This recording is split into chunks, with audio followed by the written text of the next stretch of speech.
نحمده ونصلي على رسوله الكريم أما بعد أعوذ بالله السميع العليم من الشيطان الرجيم بسم الله الرحمن الرحيم النبي أولى بالمؤمنين من أنفسهم صدق الله العظيم وصدق رسوله النبي الكريم درود پاک پڑھیے الصلاۃ والسلام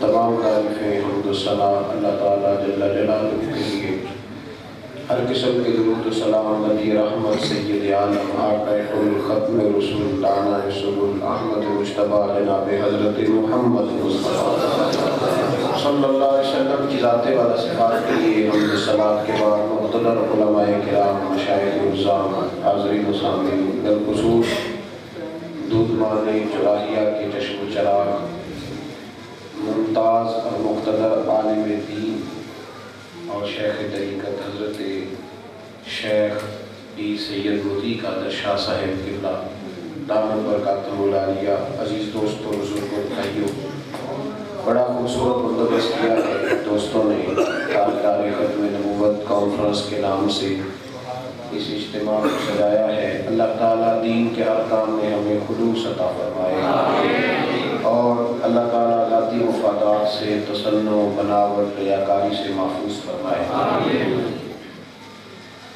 ختم نبوت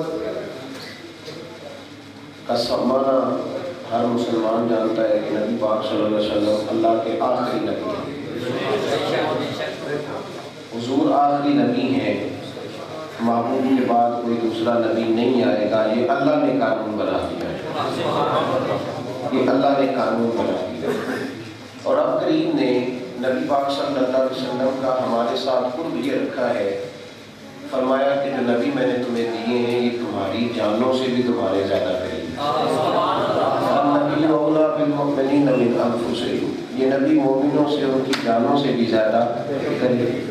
اور اولیٰ کا ایک معنی حضرت رحمۃ اللہ تعالیٰ نے یہ بھی فرمایا ہے کہ یہ نبی تمہاری جانوں سے بھی زیادہ تمہارے مالک ہے، وہ اپنی جان کے اتنے مالک نہیں جتنے نبی پاک تمہارے مالک۔ بس تشریف رکھیں جی، بڑی مہربانی، بیٹھ جائیں، انتظامیہ کے دوست بھی ذرا بیٹھیں، صحیح ہو گیا، تشریف رکھیں، کھول دیں اس کو اور تشریف رکھیں، بیٹھ جائیں، آپ حضرات بیٹھیں اپنی اپنی جگہ پہ۔ محفل کا اصل حسن یہ ہوتا ہے کہ اس میں لوگ سکون سے کتنے بیٹھیں، بے چین نہ رہیں، انتظامیہ بھی ٹینشن سے نکل آئے، کچھ نہیں ہونے لگا انشاءاللہ، بزرگ بیٹھے ہوئے ہیں، ٹھنڈے ہو کے بیٹھیں، آپ سکون سے بیٹھیں۔ بچے محنت کرتے ہیں تو سب سے زیادہ آزمائش میں وہ بندہ ہوتا ہے جو جلسہ کرا رہا ہوتا ہے، اس کو بڑی آزمائش سے گزرنا پڑتا ہے، کوئی کہتا ہے میرا نمبر پہلے لگاؤ، کوئی کہتا ہے میرا پہلے لگاؤ۔ میں ہمیشہ یہ گزارش کرتا رہتا ہوں، چونکہ آپ میرے اپنے ہیں، میں کہتا رہتا ہوں کہ ٹائم کا ماحول بڑا سیٹ کر دیں۔ اگر میں دیر سے آتا ہوں تو مجھے کہیں بھیا آپ دیر سے آئے، ختم ہو گئی بات، اب آپ کا وقت جو ہے وہ آخر پہ ہے، کوئی ایسی بات نہیں ہے۔ اسلام نے کہا ہے کہ کوئی بہت بڑا شخص بھی آ جائے تو وہ گردنیں نہ پھلائیں، اس کو جہاں جگہ ملے وہ وہیں بیٹھ جائے۔ تو آپ اس ماحول کے اندر حسن پیدا کریں، الحمدللہ یہ سنجیدہ اسٹیج ہے، بڑی جلدی سنجیدگی آ جائے گی۔ آپ تھوڑی دیر میری بات میں توجہ فرمائیں، میں نے بڑی چند باتیں کر دی ہیں کیونکہ میں تو اب مقامی ہوں، ملاقات ہوتی رہتی ہے، بزرگ جو تشریف لائے ان کی بات سنیں گے، کچھ مہمانوں نے آنا ہے وہ بات کریں گے۔ ختم نبوت کا معنی سادہ سا ہے کہ نبی پاک صلی اللہ علیہ وسلم آخری نبی ہیں، حضور کے بعد کوئی نبی نہیں آیا۔ کافر نے بڑے بڑے روپ کے اندر جب بھی حملہ کیا ہے اس نے نبی پاک کی ذات پہ حملہ کیا ہے۔ اس دور میں بھی ابو جہل ایک ہی بات کرتا تھا، نہ تو کسی کو کعبے کے طواف سے روکتا تھا، نہ تلاوت قرآن سے روکتا تھا، نہ حجر اسود چھونے سے روکتا تھا، ایک ہی بات کہتا تھا کہ نبی پاک کے قریب نہ جانا، وہ ایک ہی بات کہتا تھا۔ اس کے بعد بھی جتنے فتنے برپا ہوئے ہیں نا آج تک، کسی نے کہا کہ نبی پاک علیہ السلام کو دیوار کے پیچھے کا علم نہیں، کسی نے کہا کہ کر کچھ نہیں سکتے تھے، مکھی کا پر نہیں بنا سکتے تھے، محض بشر تھے، معاذ اللہ لوگوں نے۔ تو تو سارا فوکس جو رکھا ہے نا کفر نے ہمیشہ وہ ذات رسالت پہ رکھا ہے. آپ ذرا غور کریں بات پر. آپ جہاد کانفرنس کا اشتہار چھاپ لیں کہ جہاد کانفرنس کرنی ہے, کسی بندے کو ٹینشن نہیں ہوگی. حالانکہ نہ حضرت علی نے جہاد کانفرنس کی, نہ حضرت عثمان نے کی, نہ سیدنا عمر فاروق نے کی, نہ امیر المومنین حضرت ابو بکر صدیق نے کی. کسی نے کی ہے جہاد کانفرنس؟ بولے تو صحیح ہے. لیکن آپ جہاد کے ٹائٹل سے جلسہ کریں, کوئی بندہ پریشان ہوتا ہے؟ اشتہار چھپوا کے درس قرآن تو کسی صحابی نے بھی نہیں دیا, لیکن آپ چھاپ کے جتنے مرضی دیتے رہے کوئی پریشان نہیں ہوتا, کسی کو کوئی پریشانی نہیں. سیرت النبی کی کانفرنس کسی صحابی سے ثابت نہیں, لیکن آپ نام لکھ لیں کوئی بندہ پریشان. جہاں آپ نے لکھا نا میلاد مصطفیٰ, بندے پریشان ہو گئے, اوئے ہو یہ کیا کرنے لگے. جہاں آپ نے لکھا معراج مصطفیٰ, بندے پریشان ہو گئے. یہ شروع سے اس بات کو سمجھیں. انگریز نے ایک چال چلی, ایک بندہ پیدا کیا غلام احمد قادیانی. اس نے یہ کہا کہ میں اصل میں نا بڑی دیر پہلے ایک یہودی کی ایک تحریر میری نظر سے گزری تھی. اس نے کہا تھا کہ ہمارا فلسفہ یہ ہے کہ اگر ہم کسی مسلمان کو یہودی نہیں نہ کر سکتے تو ہم یہ چاہتے ہیں کہ معاذ اللہ اگر وہ ہمارا نہیں بنتا تو رہے مسلمان بھی نہ. ایسے شکوک چھوڑ دیے جائیں, ایسے وسوسے ڈال دیے جائیں, کوئی ایسی بات ذہن کے اندر اتار دی جائے کہ وہ موبائل اللہ آپ کو زیادہ عطا کرے. مسجدوں میں آئے تو ان کو سائلنٹ کر دیا کرے. آپ دیکھیں بلا کیڑی کی ہمت اور لگی, اس کو ذرا بند کریں, تھوڑی دیر سائلنٹ کریں. اللہ تعالیٰ آپ کو بہترین جزا عطا فرمائے. جدو نہیں سن ہوتے ادو بھی کام چل رہی سی, کچھ نہیں فرق پہن لگا. اتنا زیادہ مسئلہ نہ بنا. عام دام پر سے مطلب 2 منٹ ٹائم دیں, بات سمجھانا چاہ رہا ہوں. تو ایک شک پہ اس نے آ کے کام شروع کیا کہ حضور کے بعد بھی دروازہ کھولنا چاہا. اسلام جو ہے نا بڑا غیرت مند مذہب ہے. یہ جگہ جگہ گھومنے سے منع کرتا ہے. یا ایھا الذین آمنوا ادخلوا فی السلم کافہ, فرماتا ہے دائیں بائیں نہ دیکھو, سارے کے سارے اسلام میں داخل ہو جائیں. اسلام پسند نہیں کرتا یک در گیر محکم گیر, یعنی ایک در پھڑیے ایک نو منیے تے ایک دئی ہو کے مریے. دائیں بائیں دیکھنے نہیں دیتا. مجھے نا ایک صوفی بزرگ مل گئے ایک دفعہ, مجھے کہنے لگے مجھے صوفیاء کی زبان میں ختم نبوت کا مسئلہ سمجھائے. تو میں نے کہا کہ میں تو اتنا اپنے آپ کو نہیں سمجھتا ہے کہ میں صوفیاء کی ترجمانی کروں, پر ایک بات میرے ذہن میں ہے, اگر آپ نے کہا ٹھیک ہے تو چلو صحیح ہے, سنا دیتا ہوں. توجہ ہے کہ میری بات؟ کیوں جی, ہے نا جی ماشاء اللہ. کہا آپ بتائیے. تو میں نے کہا کہ میں نے ایک واقعہ پڑھا. حضرت مفتی صاحب کی بلا تشریف لائے جگہ پہ, حضرت تشریف لے آئے. ایک میں نے بات پڑھی, ایک دفعہ حضرت خواجہ قطب الدین بختیار کاکی رحمۃ اللہ تعالیٰ علیہ سے ملنے کے لیے بابا فرید صاحب بابا خواجہ معین الدین اجمیری تشریف لائے. توجہ ہے میری بات پر؟ خواجہ قطب الدین صاحب مرید تھے اور خواجہ معین الدین ان کے پیر تھے. اس زمانے میں حضرت بابا فرید بھی مرید ہو چکے تھے. تو خواجہ قطب الدین صاحب کے پاس تشریف لائے ہوئے تھے خواجہ معین الدین اور بابا فرید بھی, یعنی پیر بھی تھے اور دادا پیر بھی تھے بابا صاحب. سمجھ آ رہی ہے نا میری بات؟ حضرت خواجہ قطب الدین بختیار کاکی نے کہا بابا فرید صاحب سے کہ پیر صاحب کو کھانا دو. انہوں نے پلیٹ اٹھائی کھانے والی اور گھما کے لا کے تو اپنے پیر صاحب کے سامنے رکھ دی, خواجہ قطب صاحب کے سامنے.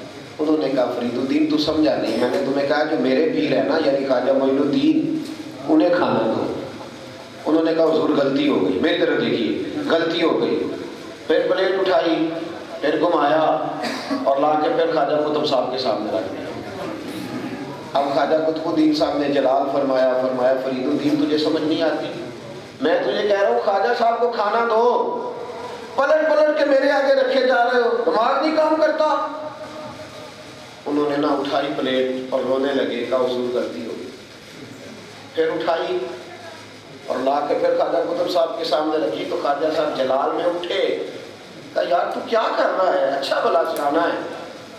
بابا فرید صاحب روتے جا رہے ہیں. تو خواجہ معین الدین اجمیری فٹافٹ اٹھ کے کھڑے ہو گئے اور خواجہ قطب صاحب کا ہاتھ پکڑ کے کہنے لگے قطب الدین اسے کچھ نہ کہہ یار, اسے تیرے سوا نظر ہی کوئی نہیں آتا, اسے تیرے سوا دوسرا نظر ہی کوئی نہیں آتا. ختم نبوت کا مسئلہ یہ ہے کہ ہمیں اپنے نبی کے علاوہ دوسرا نظر ہی کوئی نہیں آتا.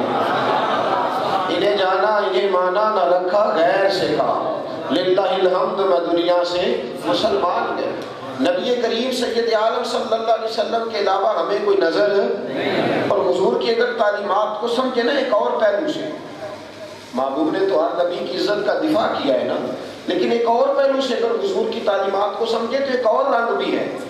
مشکات میں جو حدیث موجود ہے کہ صحابہ سارے بیٹھے تھے, ایک کہہ رہے تھے کہ حضرت ابراہیم خلیل اللہ, دوسرے کہہ رہے تھے اسماعیل علیہ السلام ذبیح اللہ ہیں, اور تیسرے فرما رہے تھے کہ حضرت سیدنا موسیٰ کلیم اللہ. یہ باتیں ہو رہی تھیں. اب حضور تشریف لائے تو جس پہلو میں بات کر رہا ہوں ذرا اس پہلو کو بھی سمجھیے گا. تو حضور علیہ السلام نے فرمایا بھائی تم نے جو کہا ہے سچ ہی کہا ہے. ہر نبی شان والا ہے, پر ذرا میری طرف تو دیکھو. الا وانا حبیب اللہ, فرمایا مجھے اللہ نے حبیب اللہ بنا کے بھیجا ہے. تم خلیل اللہ, صفی اللہ, نجی اللہ, صفی اللہ کی بات کر رہے ہو, مجھے اللہ نے حبیب اللہ بنا کے بھیجا. حضرت عمر فاروق رضی اللہ تعالیٰ عنہ فرماتے ہیں کہ میں تورات پڑھ رہا تھا مسجد میں. یہ ہمارے نوجوانوں کو بڑا شوق ہے, کہتے ہیں میں نے اس کی بھی سننی ہے, اس کی بھی سننی ہے, سب کی سننی ہے. اور بھائی پہلے اپنا اسپیشلسٹ ہو لے پھر سب کی سن لینا. تجھے بھی پتہ ہی نہیں ہے, تو ابھی راہ گزر میں ہے اور تو کہتا ہے میں نے سب کی سننی ہے. اتنا بڑا اسکالر بننے کا دعویٰ نہیں کرنا چاہیے. حضرت عمر فاروق جیسی شخصیت جن کو دیکھ کے شیطان رستہ ہی بدل جاتا ہے, فرماتے میں تورات پڑھ رہا تھا کہ محبوب پاک تشریف لائے. حضور نے فرمایا کیا کر رہے ہیں؟ میں نے کہا یا رسول اللہ صلی اللہ علیہ وسلم تورات پڑھ رہا ہوں. کہتے میں نے حضور کے چہرے پر ناراضگی کے آثار دیکھے, اور محبوب پاک علیہ السلام نے فرمایا عمر تم تورات پڑھ رہے ہو, قسم اللہ کی عزت کی اگر حضرت موسیٰ علیہ السلام حیات ظاہری میں ہوتے تو میرا کلمہ پڑھ کے میرے قرآن کی تلاوت کرتے. تمہیں کس نے اجازت دیا دائیں بائیں دیکھنے؟ مسئلہ یہ ہے کہ مسلمان اس پہلو کو سمجھ جائے کہ ہمیں دائیں بائیں دیکھنے کی ضرورت ہے. ہمیں کیا ضرورت پڑی ہے دائیں بائیں دیکھنے کی, توجہ کرنے کی؟ اللہ نے سب سے اعلیٰ و اعلیٰ نبی اللہ نے ہمیں عطا فرمایا ہے. ہمیں دائیں بائیں نظر اٹھانے کی کوئی ضرورت ہے؟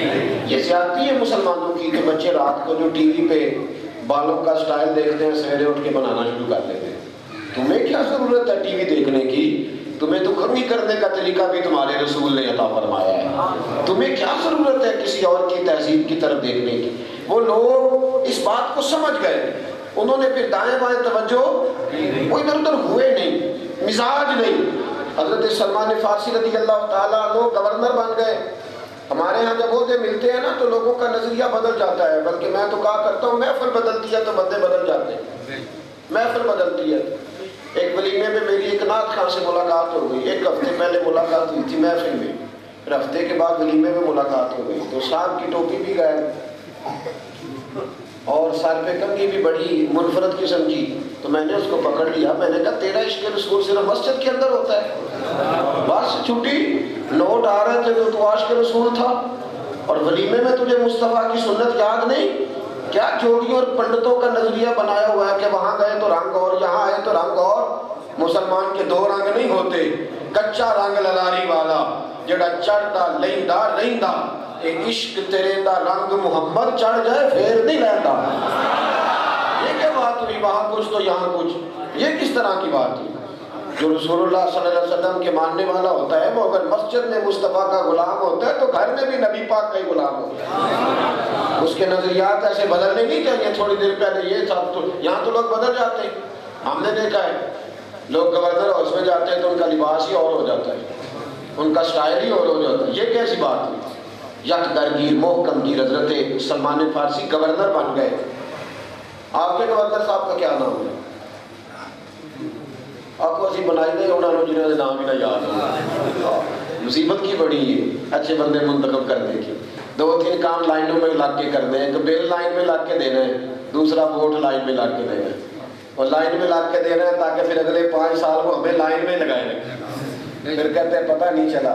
یاد رکھو جب کسی کو مور لگاتے ہو نا تو اس کا مطلب یہ ہے کہ تم اس کے سیاہ سفید میں برابر کے شریک ہو. پھر بچ کے دائیں بائیں نہ دیکھا کرو کہ نہیں ہمیں پتہ نہیں چلا, ہمیں سارا پتہ ہوتا ہے. گورنر تھے حضرت سلمان فارسی گورنر. دسترخوان بچھا ہوا تھا, کئی ملکوں کے وزیر اور مشیر بھی آئے ہوئے تھے, کھانا لگا ہوا تھا. حضرت سلمان فارسی کھانا کھا رہے تھے، ایک لقمہ آپ کے ہاتھ سے نہ دسترخوان پہ گر گیا، اور نبی پاک صلی اللہ علیہ وسلم کا فرمان ہے کہ دسترخوان پہ لقمہ گر جائے تو اٹھا کے کھا لو، اللہ تمہاری بخشش فرما دے گا۔ اب وہ لقمہ دسترخوان پہ گرا، ہمارے ہاں اس کو بڑی بات نہیں سمجھا جاتا، بڑے لوگ ان باتوں پہ بھی ناراض ہو جاتے ہیں کہ آپ مستحبات پہ اتنا زور دیتے ہیں، آپ چھوٹی بات پہ اتنا زور دیتے ہیں۔ چھوٹے بات پہ لوگ عمل شروع کرتے ہیں تو پھر ہی بڑی پہ عمل ہوتا ہے، اور جب چھوٹی سے لوگ صرف نظر کرنے لگتے ہیں تو فرائض اور واجبات بھی چھوڑنے شروع ہو جاتے ہیں۔ حضرت سلمان فارسی رضی اللہ تعالیٰ عنہ کے ہاتھ سے وہ لقمہ دسترخوان پہ جب گرا نا، آپ نے اس کو اٹھایا، اٹھا کے اس کو اپنے منہ میں رکھا، پھر انگلی کے ساتھ دسترخوان کو صاف کیا۔ ایک آدمی کان میں کہنے لگا حضور نہ کرے، بڑے بڑے ملکوں کے وزیر سفیر مشیر بیٹھے ہیں، کیا کہیں گے، مسلمانوں کو روٹی نہیں ملتی، نہ کریں۔ کان میں سرگوشی کی، چاہیے تھا نا حضرت سلمان فارسی بھی کان میں جواب دیتے، لیکن جناب سلمان فارسی بول پڑے اور فرمانے لگے کیا کہا تم نے، کیا کہا، وزیر مشیر بیٹھے، فرمایا ان 4 دنیا داروں کے لیے میں اپنے رسول کا طریقہ چھوڑ دوں، ان 4 دنیا داروں کے لیے نبی پاک کا طریقہ چھوڑ دوں۔ فرمانے لگے میں تو مدینے کے باغ میں کھجوریں توڑ کے بیچا کرتا تھا، یہ جو میرے سر پر عزت کے بال ہیں یہ محمد عربی کے اگائے ہوئے ہیں، اور ہم نے نہ کبھی قطرے پہ غور کیا اور نہ دریا دیکھا، بس جہاں تیری جھلک دیکھی وہیں ڈوب گئے۔ یاد رکھو بھائی، جب تک، اور ایک بات اور ذہن میں رکھنا، یہ جو آدھا تیتر آدھا بٹیر بنتا ہے اس کو مزہ نہیں آتا۔ میری طرح کے جو لوگ کہتے کچھ ہیں اور کرتے کچھ ہیں، ان کی زندگی ان کے لیے بوجھ بنی رہتی ہے، وہ ضمیر کے قیدی ہوتے ہیں۔ جب تک انسان کا قول فعل ایک نہیں ہوتا اس کے دل کو بھی سکون نہیں ہوتا۔ یاد رکھنا، جب تک پکے مسلمان نہیں نہ بن جاتے، ہمیں 2 کشتیوں کے مسافر، تھوڑا دین بھی تھوڑی دنیا داری بھی، اس میں نقصان ہوتا ہے۔ انسان کو مزہ تب آتا ہے جب وہ پورے کا پورا دین میں داخل ہو جاتا ہے، وہ جب محبوب پاک صلی اللہ علیہ وسلم کو اپنا مالک جان لیتا ہے، پھر وہ دائیں نہیں دیکھتا، پھر وہ یہ نہیں کہتا کہ مسجد میں تو چلو آپ اذان پڑھ لیں اور قرآن کی آیت کی تلاوت کر لیں، لیکن جب پنچایت لگے گی تو پھر چودھری کا فیصلہ چلے گا۔ پھر وہ یہ نہیں کہتا، وہ کہتا ہے نہیں، مسجد میں بھی بات مصطفیٰ کی ہوگی اور پنچایت میں بھی بات مصطفیٰ کی ہے، پھر ہر جگہ دین کو فوقیت ہوگی، افضلیت ہوگی۔ میرا پیغام آپ کے لیے، میری گزارش آپ حضرات کے لیے صرف اتنی ہے کہ ہم لوگ یہ جو شکار ہے نا دائیں بائیں دیکھنے کے، آج بھی لوگ ابھی تک ساری شادی میں نا، ساری شادی میں صرف نکاح کے 5 منٹ اسلام نظر آتا ہے۔ مہندی والے دن حاجی صاحب بھی وہی ہوتے ہیں، نمازی صاحب بھی وہی ہوتے ہیں، سب وہی ہوتے ہیں، ڈھول ڈمکا شور شرابہ، وہ خیر ہے جی سب چلتا ہے، کیا کریں گے، منڈا نہیں سی مانتا۔ تو میں کیا منڈے تے بڑے سکے ہوتے جی سہرے آتے جی انہیں آخیا کر لوں میں مکان بیچ کے سہرے آتے پنڈ لینا، پھر کی کرو گے، منو گے منڈے جی، یہ تو بڑے پیارے ہوتے ہیں سسرال والے، یہ کیا چکر ہے۔ اور منڈے نے پوچھا کہ انہیں آخیا میں تو بڑا مانتا سا، ابا جی آتے سن کے آخری بیاہ ہے تے چاہ سارے پورے کر دیں، 2 باتیں 3 نہ مہندی میں پتہ، نہ جب بارات جانے لگی تب خبر۔ ویسے ڈرائنگ روم کے اندر آئے گا کوئی بڑا قریبی بھی آئے گا، لیکن مووی والے کو اجازت ہے، وہ جس بچی کی چاہے مووی بنائے اس وقت اس کو اجازت ہے۔ پھول پھینکوائے جاتے لڑکیوں سے، لڑکے نہیں پھول پھینک سکتے، دولہے کے ساتھ بوڑھے بوڑھے لوگ ہوتے، لڑکیوں سے پھول پھینکوائے جاتے ہیں، گویا موقع دیا جاتا ہے گھی اور آگ کو کٹھا رہنے کا۔ پھر جب وہ ڈھل جاتا ہے تو پھر کہتے ہیں ہمیں تو پتہ ہی نہیں چلا، سارا پتہ ہے۔ اس طرح نہ کرو، آدھے تیتر اور آدھے بٹیر نہ بنو۔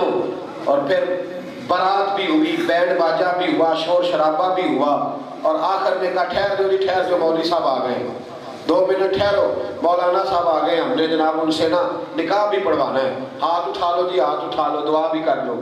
ایسا نہ کریں، دین میں پورے داخل ہو، پورے۔ اور ہر بات دین اسلام کی، دین صرف 5 منٹ مسلمان ہونے کا نہیں کہتا کہ جب نکاح کے 5 منٹ آئے تو مسلمان ہو گئے، اور اس کے آگے پیچھے جو طبیعت میں آیا مکمل طور پر دین پر عمل کریں، ہر لحاظ سے دین اسلام کو اپنے لیے باعث نجات سمجھے۔ توجہ ہے نا میری بات پر میرے بھائی؟ میرے نبی کریم سید عالم صلی اللہ علیہ وسلم نے ہمیں ہمہ پہلو دین عطا فرمایا ہے، اور دین ہمیں ہر نقطے میں، ہر کونے میں ہماری رہنمائی کرتا ہے۔ ختم نبوت کا ایک معنی یہ بھی ہے جو میں نے آپ کی خدمت میں عرض کیا کہ ہر لحاظ سے دین کو اپنے اوپر نافذ کریں. سادگی حسن ہے، اور نبی پاک صلی اللہ علیہ وسلم کی شریعت ہمارے لیے معیار ہے. ہر جگہ دیکھیں کہ نبی پاک صلی اللہ علیہ وسلم کے دین پر کس طریقے سے عمل ہو سکتا ہے. میں یہی گزارش صرف آپ کی خدمت میں کرنا چاہ رہا تھا. دعا کرتا ہوں رب کریم کے حضور جو کچھ میں کہہ سکا اللہ اپنی بارگاہ میں مقبول فرمائے، ہمیشہ بدعت خیر الانام میں گزرے. دعا ہے کہ عمر درود و سلام میں گزرے. آخری